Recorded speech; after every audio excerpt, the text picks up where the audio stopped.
Rainha Imaculada, minha Mãe Celestial, venho aos teus joelhos, de joelho diante de seu colo materno, para me abandonar aos seus braços, para lhe pedir com os mais ardentes suspiros neste mês consagrado a ti, a maior graça, que me admita a viver no reino da divina vontade.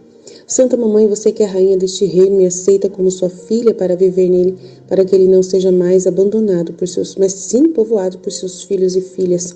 Portanto, rainha soberana, a vós eu me confio, e todos aqui, para que tu guies nossos passos no reino da divina vontade. Agarrada à vossa mão materna, tu guiarás todo o nosso ser para que nós possamos fazer vida perene na vontade divina. Você será a nossa mãe e, como nossa mãe, nós fazemos a entrega da nossa vontade para ti, para que possamos trocá-la com a vontade divina. E assim posso ter certeza de não deixar o reino. Portanto, eu oro para que vós me ilumine, para me fazer compreender o que significa a vontade divina. Ave Maria, cheia de graça, o Senhor é convosco, bendita sois vós entre as mulheres, bendito é o fruto do vosso ventre, Jesus. Santa Maria, Mãe de Deus, rogai por nós, pecadores, e derramai sobre a humanidade inteira as graças eficazes de vossa chama de amor, agora e na hora de nossa morte. Amém, Fiat.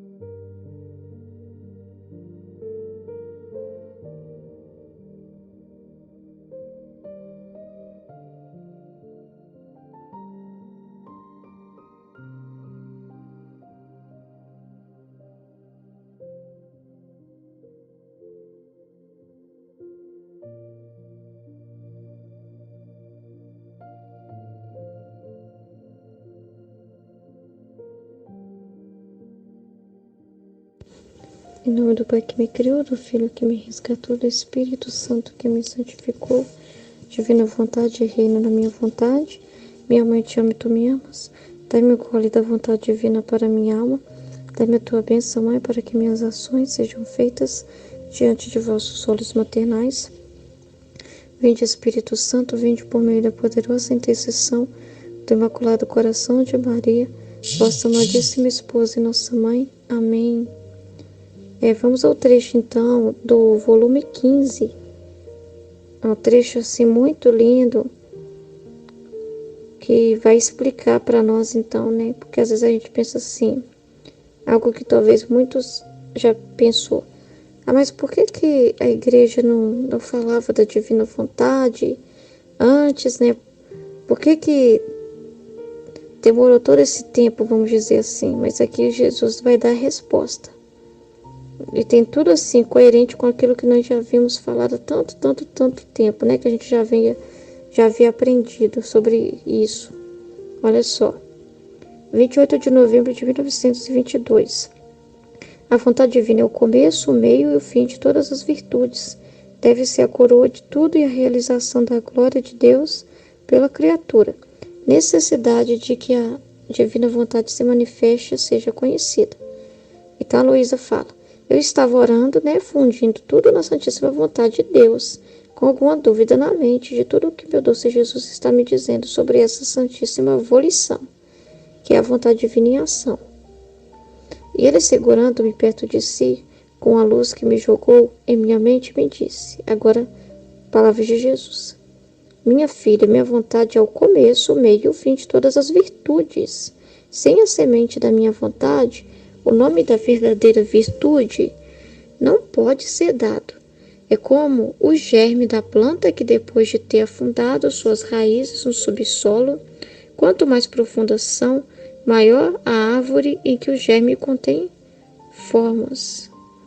Então, primeiro há o germe que forma as raízes têm força para liberar a planta do solo, e à medida que as raízes afundam, formam seus galhos que crescem altos o suficiente para formar uma bela coroa. Isto formará a glória da árvore, que, descarregando frutos abundantes, formará a utilidade e a glória daquele que lançou o germe. Então, essa é a divina vontade. Está comparando com o germe, uma vez lançado na terra, vai ter todo aquele processo de dar raiz, que a raiz é a força da árvore, né? Quanto mais profunda a raiz, mais forte é a árvore, mais alta é a árvore, mais frutífera é a árvore. Então a divina vontade é isso. E para ela ser a mais alta, né, a mais elevada santidade, foi necessário muito, muito tempo de profundidade, né? Antes dela ser liberada aí, né? Antes da planta ser liberada do solo, né? E antes mesmo aí de formar os galhos, né? E depois vir os frutos. Aí ele, olha só o que ele falou: esta é a imagem da minha igreja. Ó. O germe é a minha vontade, na qual nasceu e cresceu. Mas para cultivar a árvore leva tempo, para dar frutos em algumas árvores leva séculos. Olha só, mais preciosa é a planta, quanto mais tempo leva. Tá vendo a preciosidade da divina vontade? Porque tanto tempo, para depois, né, ser revelado aí para nossa Luísa, né? Olha o tempo que precisou, olha o tempo. Por quê? Porque para ser mais preciosa. Assim a árvore da minha vontade, que sendo a mais preciosa, olha, a mais nobre e divina, a mais alta, levou tempo para crescer e tornar conhecidos seus frutos, né? Para que a igreja conheça o germe e não exista santidade sem ela. Então ela conheceu os galhos, mas sempre em volta dessa árvore ele se virou, né? Não deu muita elegância, né?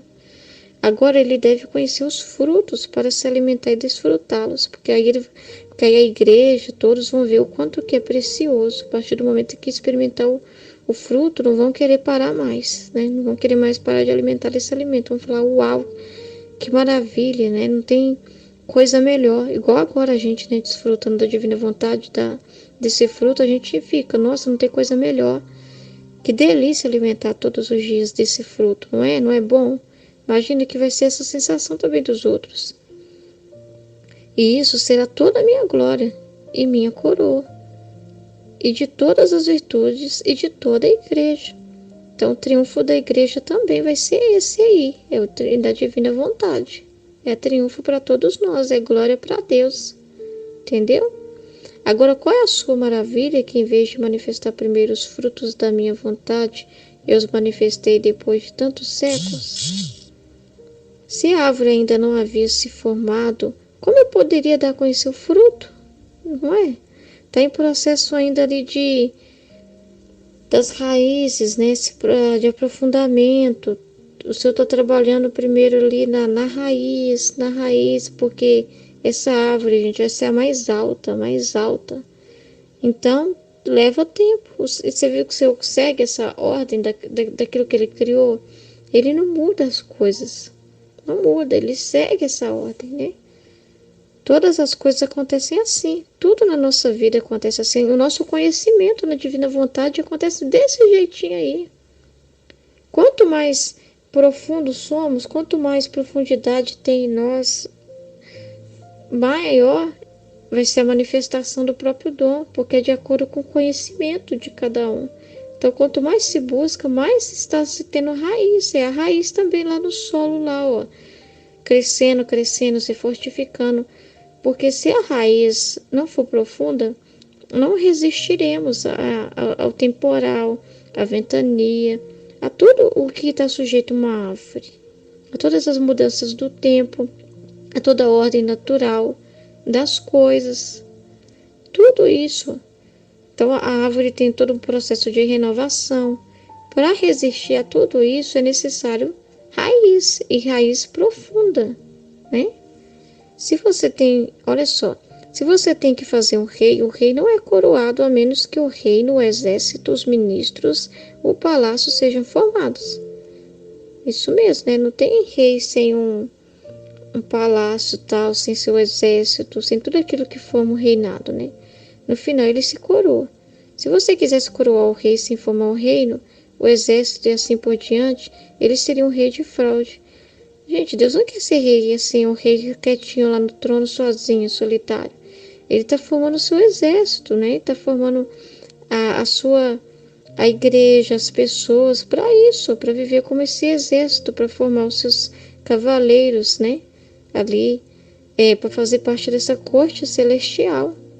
Agora minha vontade era ser a coroa de tudo e a satisfação de minha glória pela criatura, porque somente em minha vontade podemos dizer, eu realizei tudo. E eu encontrando tudo o que eu quero nele, não só dou a conhecer os frutos, como alimento, e faço com que atinja uma altura que ultrapasse tudo, olha só. Eis que, portanto, amo tanto e tenho tanto interesse que são conhecidos os frutos, os efeitos, os imensos bens que estão na minha vontade, e o grande bem que a alma recebe por viver nela. Se eles não se conhecem, como podem ser desejados? Podemos desejar algo que não conhecemos? Não. Podemos amar algo que não conhecemos? Não. Muito menos pode se alimentar disso. Não tem como. E se eu não soubesse os vivos em minha vontade? O que significa os valores que ela contém, a coroa da criação, as virtudes estariam faltando no meu trabalho, seria um trabalho desolado. Veja, portanto, como é necessário que tudo o que eu lhe disse sobre minha vontade venha à tona e seja conhecido. E também veja a razão pela qual eu a exorto tanto e, como sempre, a expulso da ordem dos outros. E, se eu os tornar conhecidos e as graças que lhes foram feitas após a morte deles, eu permito que, mesmo vivendo, que o que eu disse sobre minha vontade é conhecido. Se você não sabe, não será apreciado ou amado. O conhecimento será como fertilizante. Então, a Luísa também, né? Está amadurecendo nesse conhecimento, né? Para realmente ser algo amado por ela, vivido por ela. E assim também é nós. Nós estamos num processo de conhecimento. Olha o que o Senhor vai falar do conhecimento. O conhecimento será como fertilizante da árvore, que fará os frutos amadurecerem, dos quais as criaturas bem amadurecidas alimentarão. Olha que lindo! Então, para alimentar também a maturidade, é abertura de coração, é desejo verdadeiro, intenção pura. E o conhecimento é esse fertilizante da árvore, então, para os frutos amadurecer, né? Para se ter frutos saborosos, que vão ser vida, que vão ser alimento para os outros, é necessário conhecimento. Então, o Senhor fala, né? O conhecimento será como fertilizante da árvore, que fará os frutos amadurecerem, dos quais as criaturas bem amadurecidas alimentarão. Qual será o meu e o seu conteúdo? Amém? Em nome do Pai, do Filho e do Espírito Santo. Amém? Fiat.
Em nome do Pai que me criou, em nome do Filho que me resgatou, em nome do Espírito Santo que me santificou.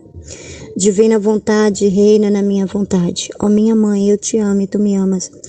Dá-me um gole da vontade divina para a minha alma. Me abençoa, Mãe, para que todas as minhas ações sejam feitas diante de vossos olhos maternais. Divina vontade, reina na minha vontade. Nesse trecho de dia 14 de fevereiro de 1922, do volume 14, a parte cruciante é o escrever, né?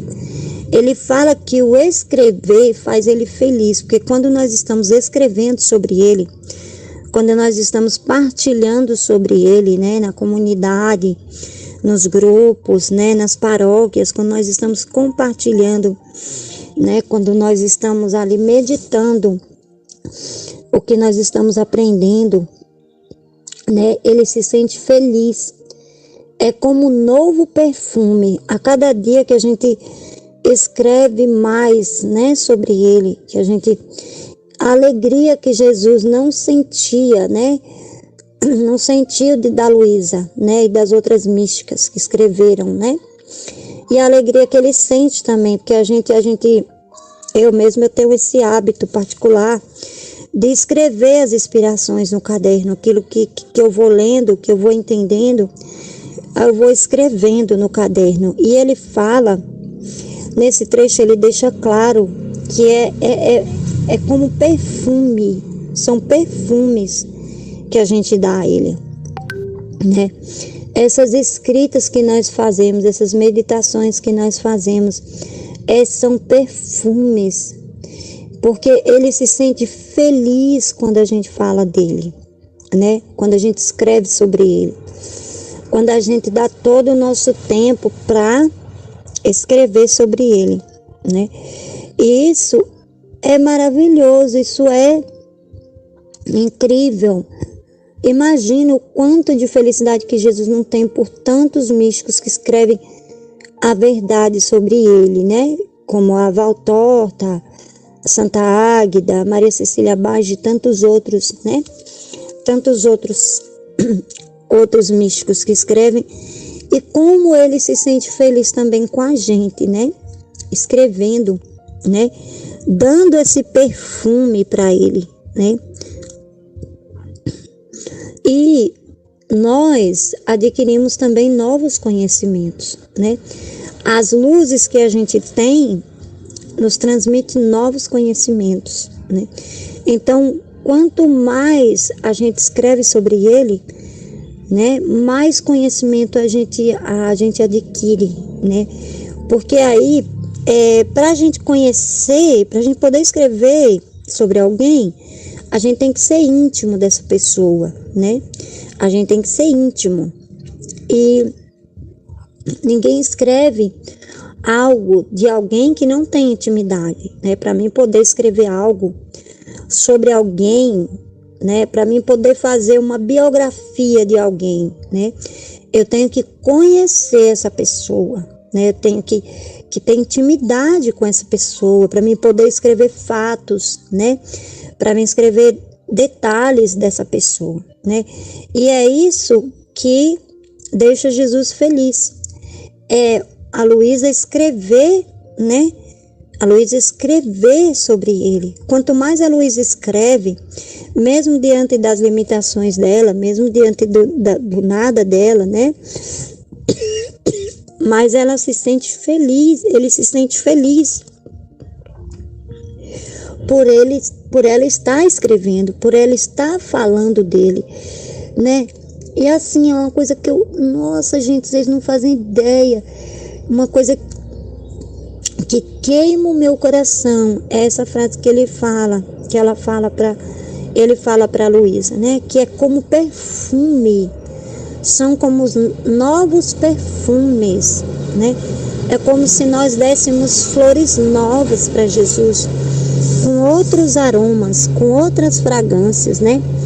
Isso é muito incrível, a gente meditar isso, a gente poder entender isso, né? Quanto mais a gente fala sobre a vontade de Deus, né? Sobre a divina vontade, quanto mais a gente medita, quanto mais a gente mergulha nessa profundidade, quanto mais a gente vai escrevendo as nossas experiências, né?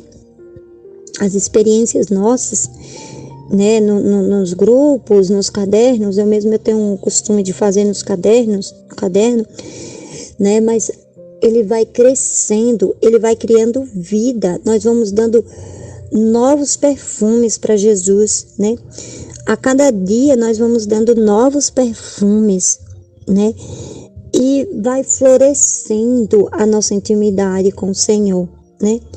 A gente não pode falar de alguém que a gente não tem intimidade. Como que a gente vai escrever sobre alguém que a gente não tem intimidade, né? Então, isso requer uma intimidade muito grande do Criador com a criatura, da criatura com o Criador também, né?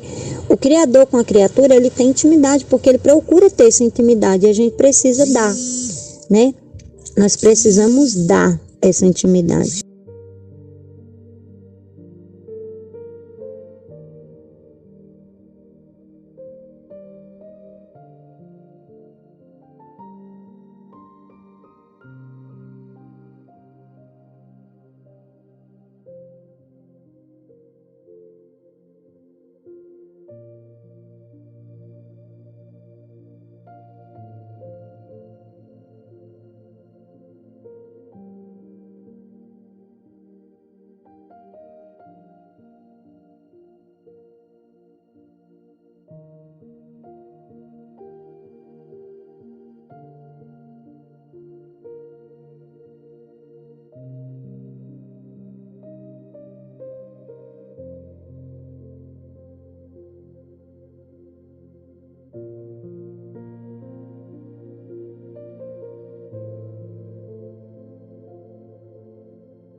No estudo de hoje que me chamou muita atenção esse trecho, um trecho que Jesus fala sobre os soluços do amor, que o amor rejeitado soluça, que ele colocou, né, muito amor, saiu tanto amor dele, essa riqueza para a humanidade, e a humanidade rejeita.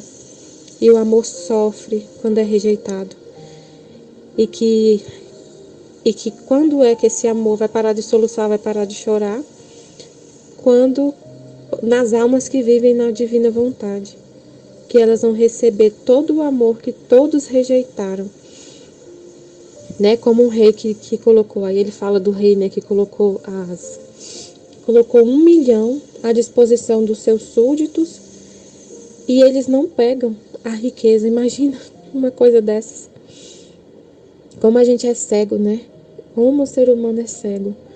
Porque se fosse realmente aqui na Terra um rei distribuindo dinheiro, todo mundo pegaria. Queria, mas como a gente não consegue enxergar a riqueza desse amor de Deus, aí a gente rejeita, né? Por que a gente não consegue enxergar essa riqueza, né? Aí rejeita o amor de Deus rejeitado pela maioria das criaturas.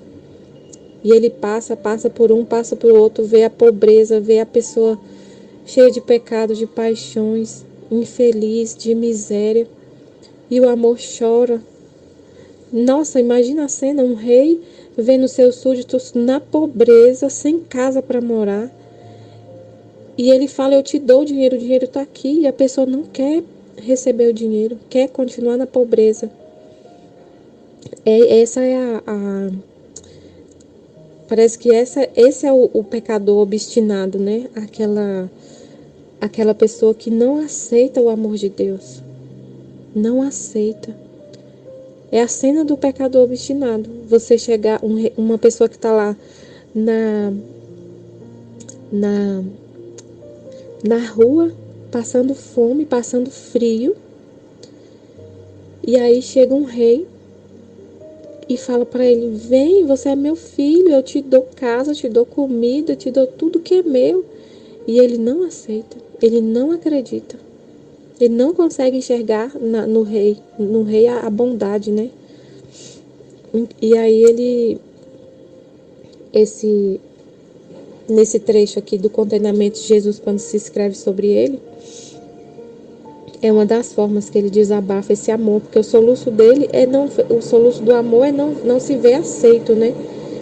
Não se vê aceito, rejeitado. E quando a gente escreve sobre Jesus, no caso ele falou de escrever. Nessa época não tinha celular para gravar áudio e mandar para milhões de pessoas. Muitas pessoas podem ouvir, né, essas partilhas.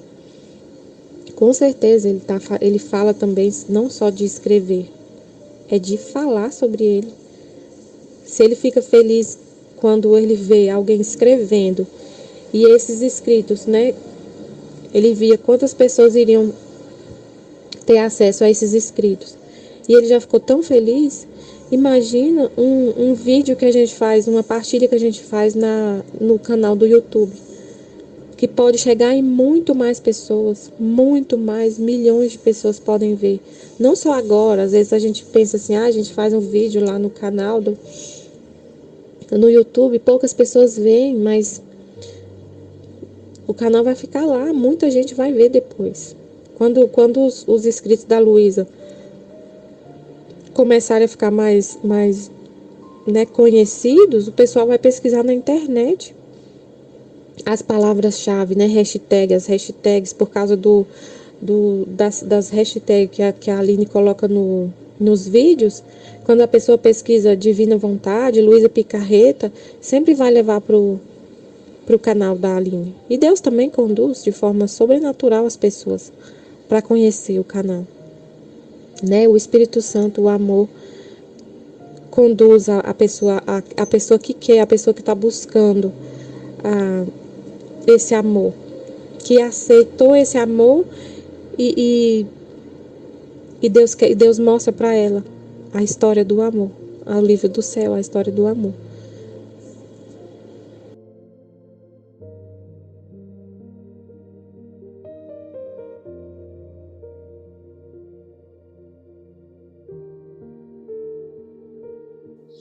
Aí nesse trecho Jesus explica como essa questão da dor, do pecado, né? Por que a dor e o pecado? Que ele falou que para purgar a alma dos pecados tem que ter a dor, mas das imperfeições não. Ele fala num trecho de 21 de outubro de 1925. Minha filha, eu tive uma dor especial por cada pecado. E sobre minha dor estava suspenso o perdão ao pecador. Agora esta minha dor está suspensa em minha vontade, esperando o pecador quando me ofende, a fim de que, magoando-se de me ter ofendido, desça a minha dor para que se magoe juntamente com a sua. E em breve lhe dê o perdão. Então é assim que acontece o perdão. Jesus sentiu uma dor muito grande quando eu cometi um pecado. E aí essa dor ficou suspensa na vontade divina.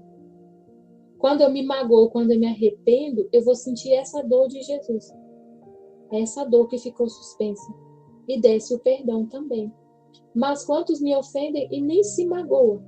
Ofendem a Deus e nem sabe que, às vezes nem sabe que Deus existe. E Jesus sentiu a dor por cada um dos pecados do passado, presente e futuro, todos. Todos. E a dor ficou suspensa, a dor dele. Esperando o pecador se arrepender para essa dor descer no coração do pecador, a dor e o perdão. E minha dor e perdão estão suspensos em minha vontade como isolados. Imagina a dor, essa dor do pecado que Jesus sentiu está isolada na vontade divina, sem que, enquanto o pecador não se arrepende, a dor fica lá suspensa.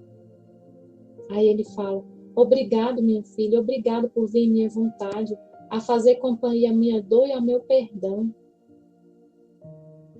Continua girando em minha vontade, fazendo tua, minha mesma dor.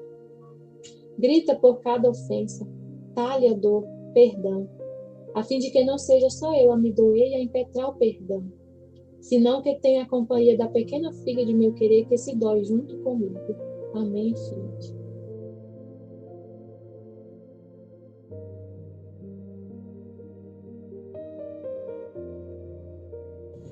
Aí eu fico pensando assim, quando a gente está rezando por um pecador, quando a gente reza por uma pessoa pela conversão de alguém, né? Aí Jesus já falou isso para Luísa. Ele falou assim para ela assim, minha filha, ela estava no céu, né? Ela pensou assim que já ia morrer, ela estava toda feliz. É engraçado esse trecho.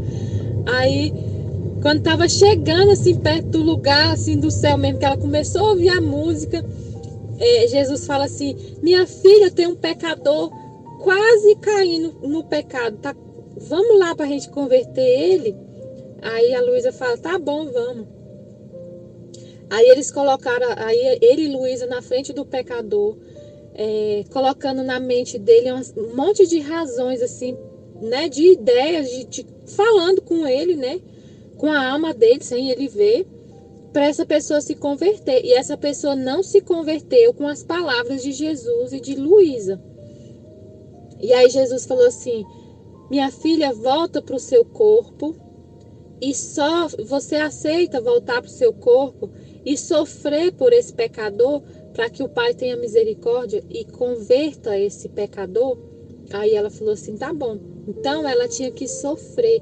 O que esse pecador não sofreu por causa do pecado dele, essa dor esses pecados que ele cometeu, Jesus sente a dor. A dor ficou suspensa, esperando o pecador se arrepender para sofrer essa dor também, que Jesus, essa dor tipo descer no coração dele. Como ele não quer se converter, aí Jesus chama as pessoas para sentir essa dor. A Luísa ia sentir a dor e o Pai ia mandar uma graça mais forte, digamos assim, né? Mais eficiente para ele se converter. E aí Jesus mostrou para ela depois que essa alma tinha se convertido. Mas alguém precisou sentir essa dor que ficou suspensa. Eu entendi assim, né? Que alguém precisa sentir essa dor que está suspensa dos pecados. E tem que ser pessoas da família humana que estão aqui vivas na Terra. Porque Jesus fala que a gente é uma família só. E o que um faz por todos. Ele recebe como sendo feito, não olha para a pessoa só. Então, alguém sofrendo essa dor, ele pode usar de mais misericórdia ainda para a pessoa se converter. E assim acontece com toda a humanidade. A gente sofrendo junto com Jesus, vivendo na divina vontade e sofrendo junto com Ele, essa dor vai, né? A gente vai sofrendo essa dor junto com Ele e Ele tem mais misericórdia ainda, manda mais amor para a terra, para as almas se converter.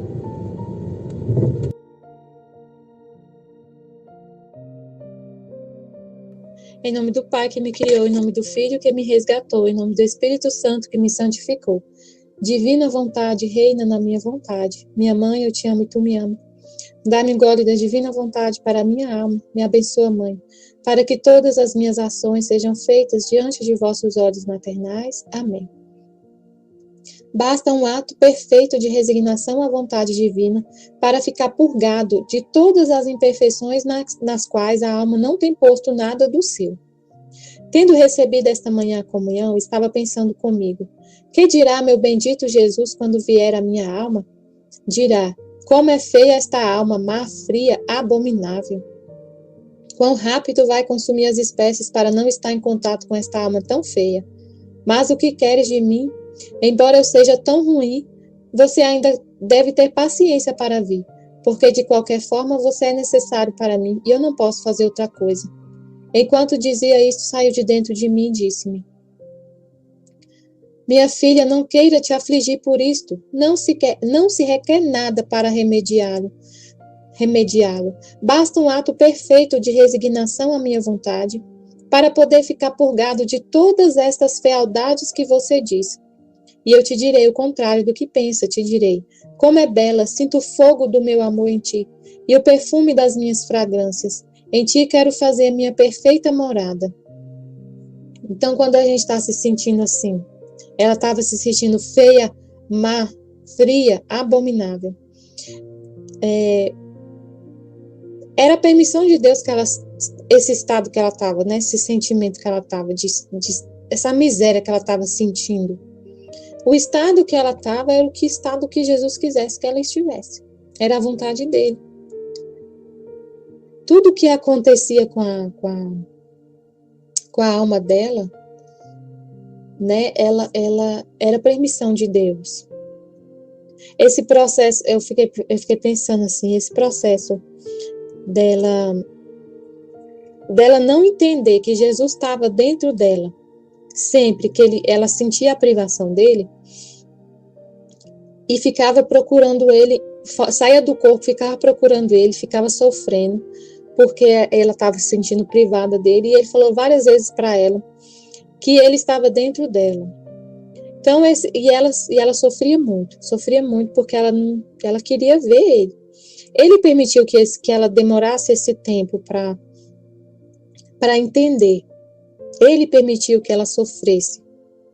Esse sofrimento da privação era tudo que ele queria que ela passasse. Se ela entendesse já de cara que ele estava dentro dela e ficasse tranquila, ela não ia sofrer a privação. Né? Ela não ia sentir essa dor da privação.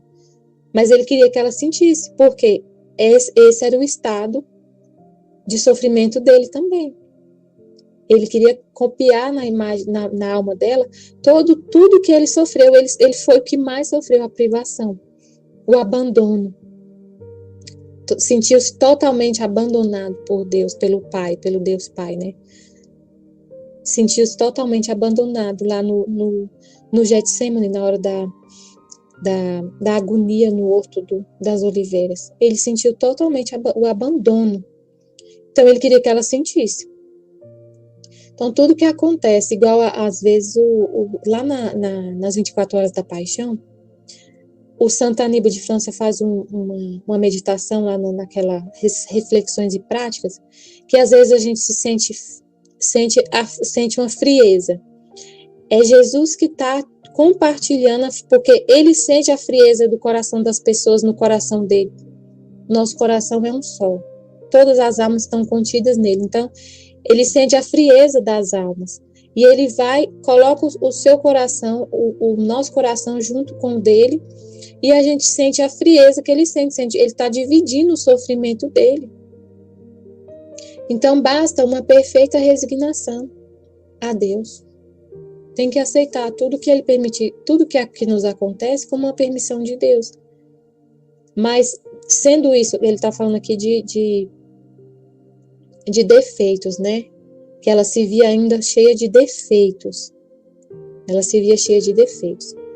Para poder remediar esses defeitos, né, aperfeiçoar cada vez mais a nossa alma, é aceitar a nossa imperfeição, aceitar a nossa miséria, aceitar que só Deus, somente Deus é perfeito, aceitar a nossa condição de criatura, que erra, que é inclinada para o mal e mas que está procurando, está buscando a santidade, e que nesse caminho ela ainda está no volume 6, né? Então ele está começando ainda, ele nem começou a falar para ela o que é viver na divina vontade.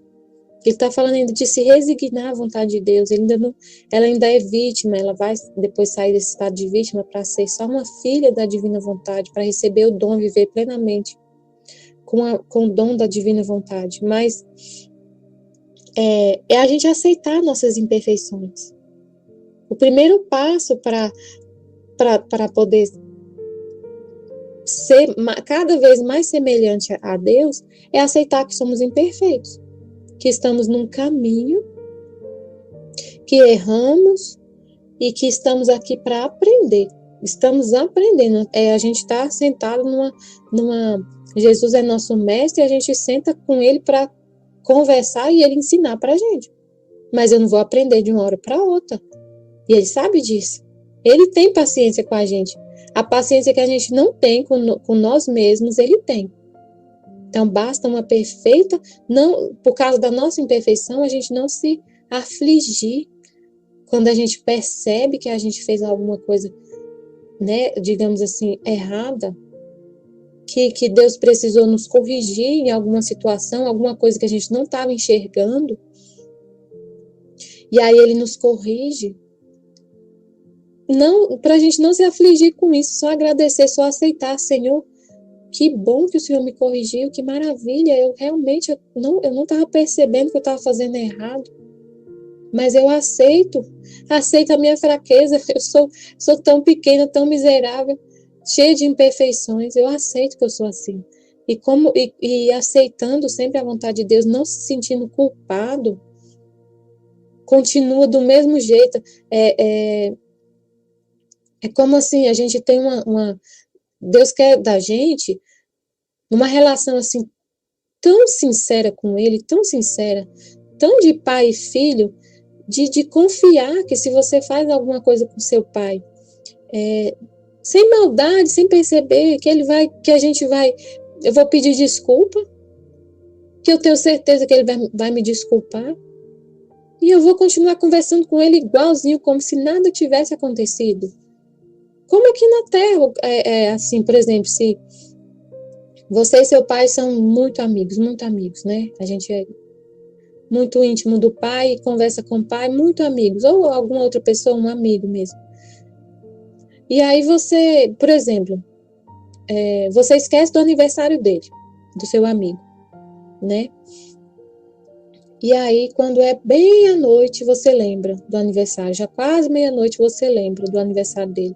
Aí liga e fala, e vocês são um sempre fala a verdade para o outro. Você liga, meu amigo, eu esqueci realmente do seu aniversário. Não lembrei, só lembrei agora. Você me perdoa porque não foi por mal, eu estava aqui cheia de coisa na cabeça. Não lembrei do seu aniversário. Mas eu estou te ligando agora para te dar os parabéns e te amo. E pronto, vamos sair amanhã para comemorar? E pronto, o amigo fala, vamos, na hora vamos almoçar, vamos fazer alguma coisa. Sem sem perturbação, sem rancor. Um perdoa o outro, Deus sempre te perdoa. O negócio é a gente, que não se perdoa. Deus sempre vai perdoar. Ele é o perdão, a misericórdia e o amor. Ele não consegue não perdoar, ele só quer que a gente peça perdão. E a gente fala, pai, pode ser com ele mesmo. Pai, eu esqueci. Esqueci do seu aniversário. Me perdoa. Ele vê que não foi por maldade que você esqueceu. E aí pronto, tudo resolvido. Agora você vai, já pensou a outra cena, né? Você esquece do aniversário do seu amigo. Aí você fica inventando um monte de coisa, um monte de desculpa. Nossa, eu esqueci do seu aniversário e é porque chegou gente aqui em casa o dia inteiro e não sei o quê. E aí eu não sei, eu esqueci. Mas é porque tinha gente aqui em casa e eu acabei me distraindo, mas eu tava lembrando. Aí, não, fala logo a verdade. Porque se você ficar mentindo, você vai ficar com aquela culpa. Ah, mas sabe, vai ficar aquele negócio, aquela coisa chata. Você mesmo vai ficar, o amigo vai te perdoar, independente do que você falar. Ele vai perdoar, mas você que vai ficar se sentindo mal diante dele, porque você não falou a verdade. Então, com Deus é a mesma coisa, a gente ficar tentando mascarar as coisas, ficar cheio de mimimi. Não, fala logo, pai, com Deus, fala, pai, eu errei, eu pensava isso, eu diante dessa situação, eu pensava assim. Mas não era por maldade minha. Se eu conhece meu coração, eu não fiz por maldade, Deus vai falar, sim, minha filha, eu sei que você não fez por maldade, é uma imperfeição da sua natureza, você é criatura. E bola pra frente, pronto, e beijo e abraço. Normal, sem nenhum rancor, sem ficar com vergonha, Não, tranquilo, tranquilo. Então basta se resignar. Resignar que a gente é um nada, que a gente é criatura, que está aprendendo, que sempre está exposta a essas situações de erros, de errar mesmo, né? Se for, não é pecado, é uma imperfeição. E aí desapareceu. Aí o confessor falou assim, não, isso aí não não está certo. Senhor, a Lisa falou, Senhor, o padre disse-me que não está bem o que o Senhor disse. Então mostra melhor a verdade. Porque o confessor disse que o que purga a alma é a dor e não a resignação, que a resignação não purga a alma. Aí Jesus falou, minha filha, quando se trata de pecado voluntário, então se requer a dor. Quando você, com plena consciência, você ofendeu a Deus, você não fez a vontade dele, pecou. Pecado é com plena consciência de que você estava fazendo algo que não agradava a Deus. Voluntariamente, você fez voluntário.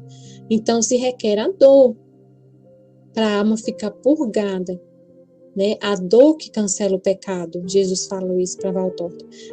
O meio que eu escolhi para cancelar o pecado foi a dor. Então, para cancelar nosso pecado, tem que sentir a dor, o pecado voluntário. Mas quando se trata de imperfeições, de fraquezas, de frialdades, outras coisas que a alma não tem posto nada do seu, que foi involuntário, então basta uma perfeita resignação à vontade de Deus. E se tem necessidade deste estado para ficar purgado. A alma a fazer este ato de resignação se encontra com a vontade divina que purga a vontade humana e embeleza com suas qualidades e depois se funde comigo.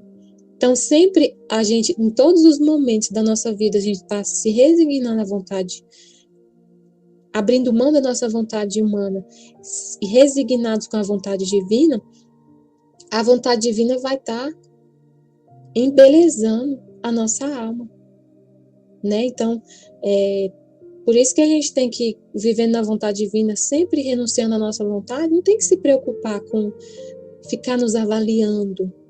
Ah, será que eu cheguei à perfeição? Será que ficar se olhando? Não, aceita a vontade de Deus, olha para ele só. Renunciando à sua vontade humana, a vontade divina vai tomar posse desse local que você renunciou.